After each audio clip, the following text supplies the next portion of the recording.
So the breaking news, guys, of course, if you guys haven't heard, the BBC have been exposed for how they were handling an interview with Diana 26 years ago. The royal family have spoken up. They're so angry about the situation, and I'm just not buying it. I'm not buying it at all.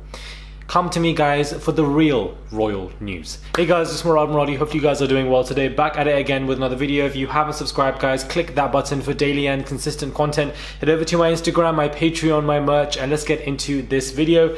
I'm not involved, guys, but I'm only here to address it. Do you understand? Merch in the bio. I'm not involved, but I'm here to address it. So, an investigation has been ongoing in relation to Martin Bashir, who interviewed Diana. An inquiry found that Martin Bashir's interview and how he conducted it, he basically lied to obtain an interview with the princess in 1995. He used deceitful methods later covered up by a woefully ineffective internal investigation by Lord Tony Hall, who later became the broadcaster's director general. Prince William has spoken up and said the prince said that the deceitful ways Bashir obtained the interview substantially influenced what his mother said in the interview, in which she said the marriage was crowded because of the relationship with Charles and Camilla. The interview was a major contribution to making my parents' relationship worse and has since hurt countless others, Prince William said in a statement, which he also gave in broadcast form to ITV News, the BBC's main rival. Interesting. The report into the interview by Lord John Dyson, a former judge of the UK Supreme Court, was published on Thursday and offers a scathing amount of Bashir's use of forged documents to gain access to the princess before repeatedly lying to cover his tracks.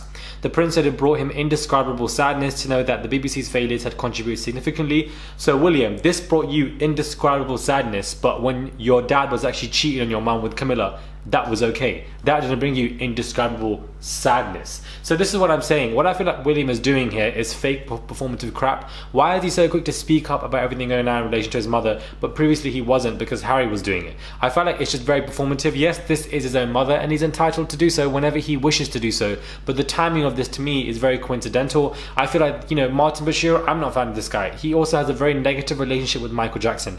We can condemn Martin Bashir for being exposed for his deceitful ways, while simultaneously also understanding that it's not just him that exploited Diana, it was also the royal family that exploited Diana. Why are we sitting here investigating an interview from 26 years ago when Diana has passed, when we have several issues going on today, currently, right now? How many deaths could Boris Johnson could have prevented because of COVID? How many deaths have happened? There's so many issues related to the government corruption that can be invested currently right now. But no, let's investigate an interview from 26 years ago about how Diana was forged with these documents and so many deceitful ways. Martin Bashir is a waste man. He's done this plenty of times. But what we're not gonna do is only focus on one clown who exploits the royal family and not several of these royal experts who sit here and absolutely make these fables and lie to their head because they want to aid nonsense for Meghan Markle. Let's keep it all the way real when we discuss the royal family, because they like to play this performative wokeness to hide their own situations and their own accountability from issues. What saddened him the most, he went on, was that if the BBC had properly investigated the complaints and concerns first raised in 1995, his mother, who died in 1997, would have known that she had been deceived. She was failed not just by a rogue reporter, but by leaders at the BBC who looked the other way rather than asking the tough questions. It's my firm view that the Panorama programme holds on no legitimacy and should never be aired again. It effectively established a false narrative which for over a quarter of a century has been commercialised by the BBC and others. So he is pissed off for his mother. He is pissed. He's come out raging. Harry as well has said that he was the one that he went down the route of drugs and alcohol because he wanted to find a way to cope with the situation. This is pretty big news, but the idea that Diana is being exploited by the BBC as if they are the only firm that attempted to exploit her, when we know the royal family have been doing that. All I'm saying is, I'm not really one for conspiracy theories, but my girl was under that bridge in France for way too long. It just sounded very odd to me. It genuinely did. So the blame game now is being shifted on the BBC, and yeah, I would agree. Yes, Martin Bashir did the same thing with Michael Jackson as well. Very deceitful, nonsense ways, as some journalists do, because they want to get information. But at the end of the day, she wanted to get a story out in some kind of capacity. And if it had not been done with Martin Bashir, she would have found a way to have done it.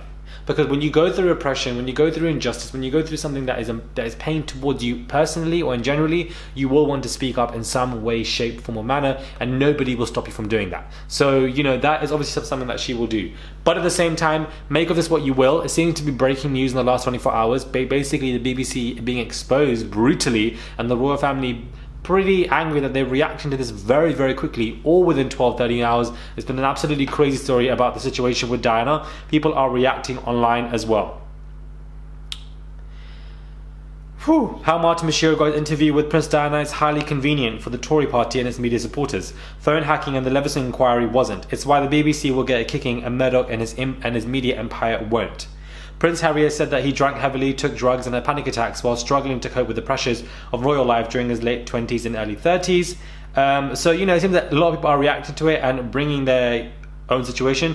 Charles and Camilla's affair ruined Diana's life, not the BBC. She was not paranoid either, she was aware. Funny when a woman's voices her fears, which turns out to be true, she was paranoid. What a total betrayal of Diana by the other son. And it's true, I feel like, you know, William, maybe hold your dad accountable. Maybe it was actually him and the fact that he was running around with another mistress that could have led to a reason to Diana being upset, being irritated, being casted out, being left in this kind of, you know, unfortunate manner. And I feel like that in itself is, you know, there's a lack of accountability here on several parts, and that is what I'm here to put at the forefront.